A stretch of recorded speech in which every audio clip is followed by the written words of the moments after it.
The last time she let me touch her, she recoiled like I was poison. At 3 p.m. on signing day, I finally picked up the phone and said 7 words she didn't expect. "I'm not coming, Emma.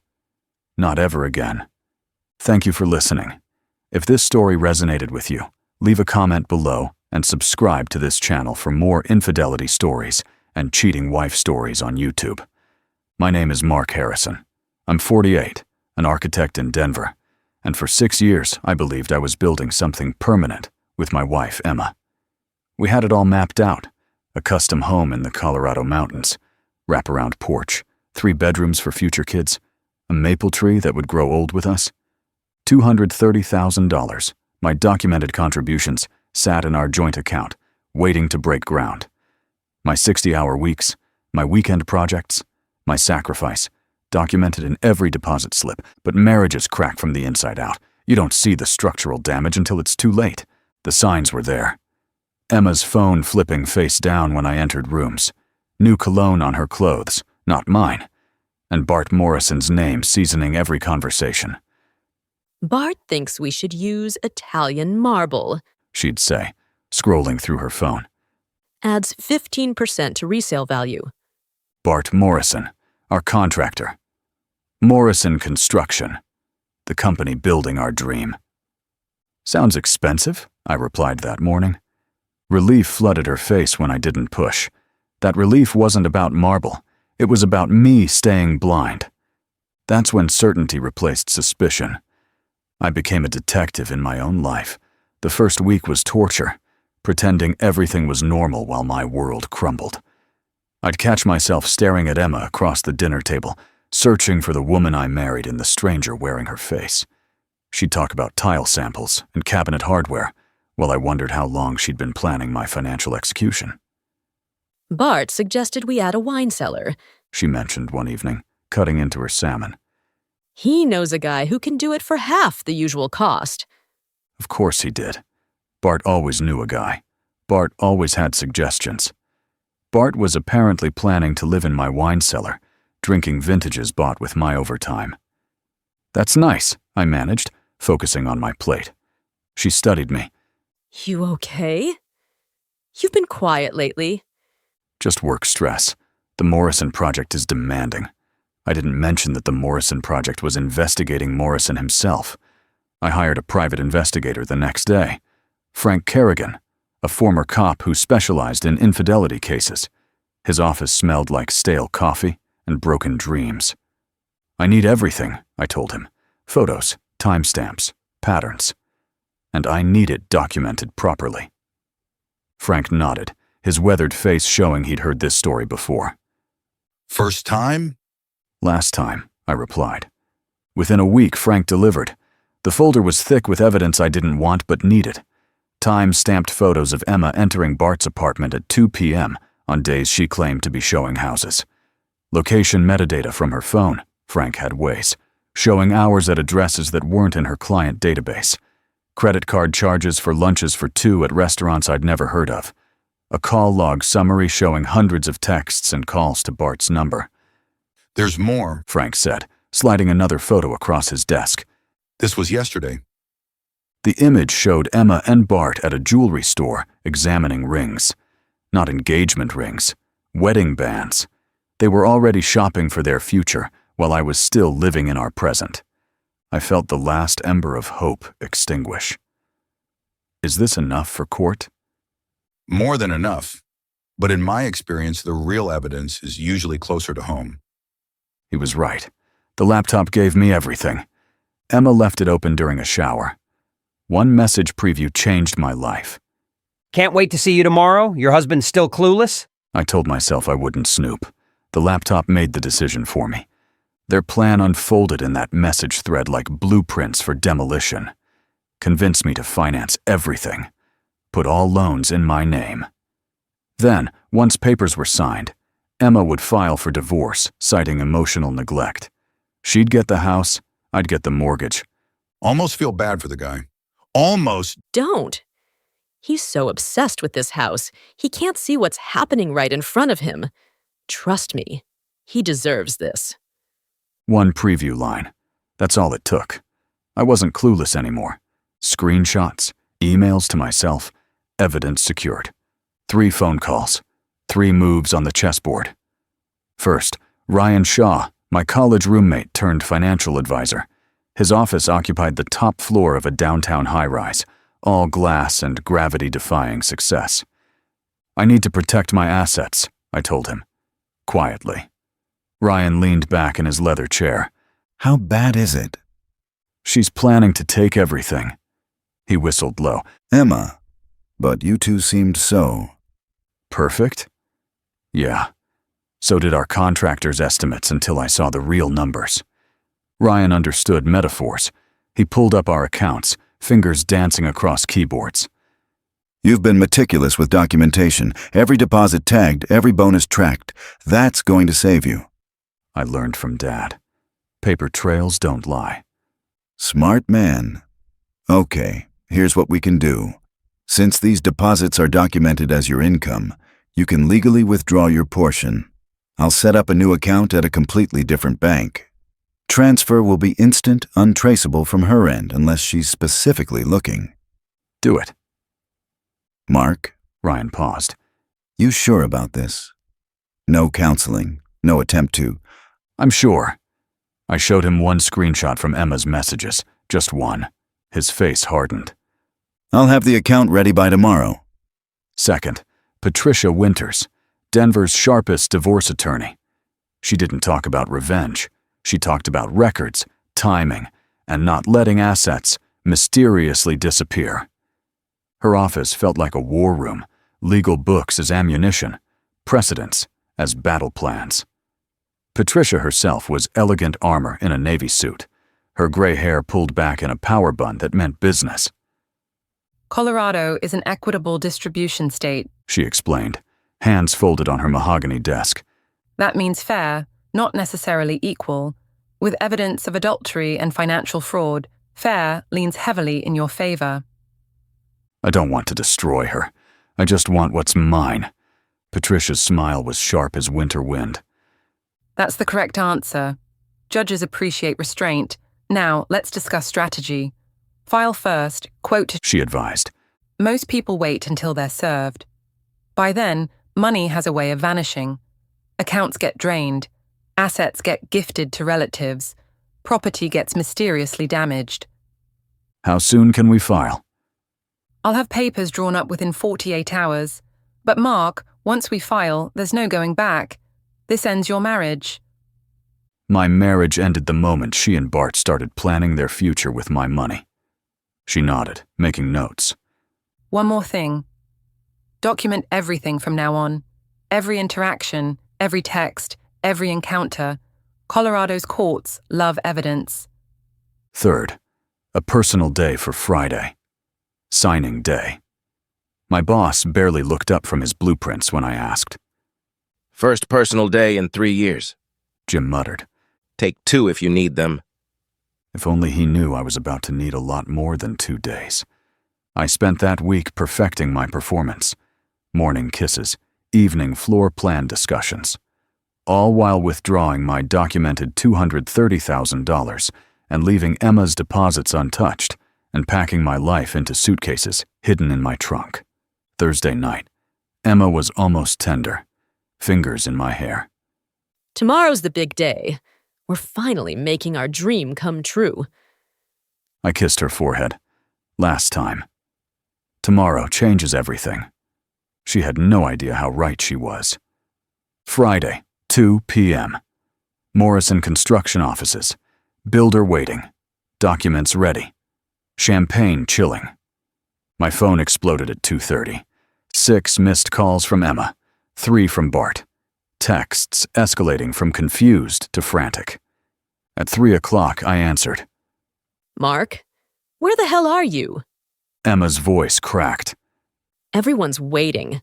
The builder, Bart. He came to help with technical questions. I'm not coming, Emma. Silence. What? This is our dream home, our future dash dash. No, I interrupted. It was my dream. My money. And I've decided to invest it elsewhere. You can't do this. Check our joint account. I withdrew my contribution. Every penny I earned while you planned your future with Bart. Her sharp breath told me she understood. I felt only confirmation.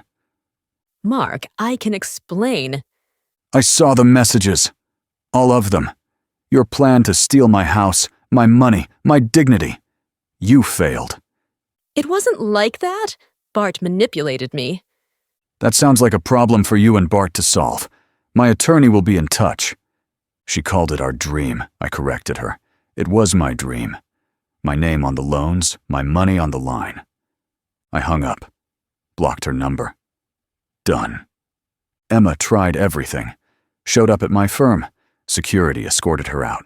Sent friends as emissaries, with excuses about Bart vanishing the moment the money did.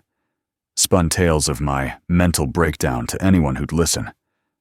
I said nothing. I waited. The fallout was immediate and predictable. The divorce moved quickly. She contested, claiming non-financial contributions. Patricia countered with PI reports, screenshots, evidence of fraud. 6 months later, it was over. She kept our starter home. I kept my savings, my dignity, my future. Clean break. Clean conscience. The first months were the hardest. I moved into a one-bedroom apartment downtown. Minimalist. Clean. Nothing like the suburban sprawl Emma and I had shared. Some nights, I'd wake up reaching for her side of the bed, finding only empty space and the echo of betrayal. Work became my sanctuary. The Wilson Resort Project, a $30 million eco-resort on the coast, landed on my desk 2 weeks after the divorce filing. My boss, Jim, called it a vote of confidence. I called it perfect timing. You're designing like a man possessed. Jim observed one evening, finding me still at my desk at 9 p.m. These concepts are incredible, bold, innovative. Nothing like your usual safe. He caught himself. Safe designs? I finished. Like my safe marriage? My safe life? I didn't mean... No, you're right. I played it safe for years. Look where that got me. I gestured at the blueprints. These designs? They're honest. No compromises. No committees. Just vision. Well, keep it up. The clients are eating it up. They specifically requested you for Phase 2. Success felt hollow at first. I'd come home to my empty apartment, order takeout, and wonder if Emma and Bart were enjoying dinner in what should have been our dining room. Were they using the architectural blueprints I'd drawn? Had they kept the maple tree in the plans? Then anger would surge. Good. Let them have their stolen dreams. I was building something better. 1 year later, I met Sarah Roberts at the neighborhood coffee shop. It was a rainy Tuesday morning, the kind that makes Denver feel like Seattle. We both reached for the last chocolate croissant. Sorry, She said, pulling back. it's yours. We could split it, I suggested, surprising myself. I have a weakness for good pastries and bad coffee shop jokes. She laughed, bright, genuine, unguarded. Deal. But I warn you, I'm an engineer. I'll calculate exactly half. Sarah was a structural engineer at a competing firm. We'd actually worked on a project together years ago, when I was still wearing my wedding ring, and she was mentioning someone named David. Now we were both single, both a little bruised, both reaching for the same pastry. I remember you. She said, settling into the chair across from me. The Harrison Community Center. You fought me on the support beam placement. You won that fight. Because I was right. She grinned. The building's still standing, isn't it?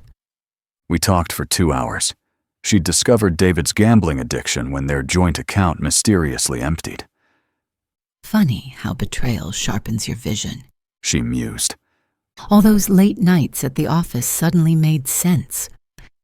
People convince themselves of convenient truths, I said.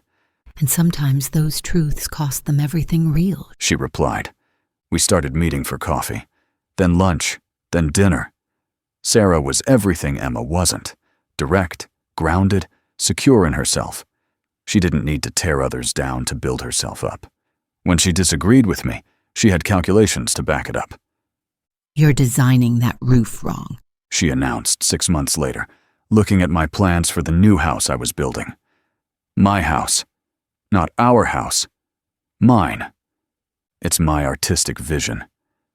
Your artistic vision will collapse under snow load. Want to see the math? She was right, of course. She usually was. But she was right, with kindness, with humor, with an engineer's love of elegant solutions. I could help. She offered one evening over Thai food. With the structural engineering. Professional rates, of course. Of course, I smiled. Though I should warn you, I'm a demanding client. I've handled worse. Remember, I survived your ego on the community center project. 2 years after the night my ex-wife recoiled like I was poison, I stood on the construction site of my new home. The foundation was poured, the framing rising against the mountain backdrop. Sarah stood beside me, her hard hat slightly askew, reviewing calculations on her tablet. The eastern wall needs adjustment, She said. but if we shift it 3 feet, you'll get perfect morning light in the office. We? I asked. She froze, color rising in her cheeks. I meant your office. The office. The theoretical office that someone might use if they hypothetically spent time here. Hypothetically, I agreed, hiding my smile. That hypothetical person might appreciate morning light for their calculations. The house grew slowly, deliberately. Every beam chosen with care, every view framed with intention. No marble countertops because they were trendy. No wine cellars because someone knew a guy. Just honest materials for an honest life. Sarah's touches crept in gradually. A desk by the eastern window, a bookshelf for engineering manuals, a coffee maker that could calculate the perfect extraction ratio. She still kept her apartment, but spent most evenings reviewing plans at my dining table. You know, She said one night. paying rent on a place I never use seems inefficient. Inefficient? I raised an eyebrow. That must be painful for an engineer. Excruciating. She set down her pencil. What would you think about making this arrangement more structurally sound? Are you asking to move in, Roberts? I'm suggesting an optimization of resources, Harrison. She grinned. But yes, That night, we celebrated with champagne, the good stuff, bought with honest money, shared with someone who'd earned my trust, one calculation at a time. Last month, I saw Emma at a wedding, smaller somehow, diminished. Her date seemed decent, nothing like Bart. We exchanged pleasantries. I felt nothing. No anger, no satisfaction, just indifference. Sarah noticed. Ex-wife? Ancient history. I'm building from better blueprints now. The best revenge isn't a courtroom win. It's a life built on integrity. Emma wanted to steal my dream house. Instead, she stole my blindness. She freed me to build something real. My home isn't as large as what we'd planned, but there are no lies in its foundation, no betrayal in its walls, just truth, trust, and love that builds up instead of tears down. Sometimes betrayal is a gift. It shows you who deserves your trust and who was always just touring the property.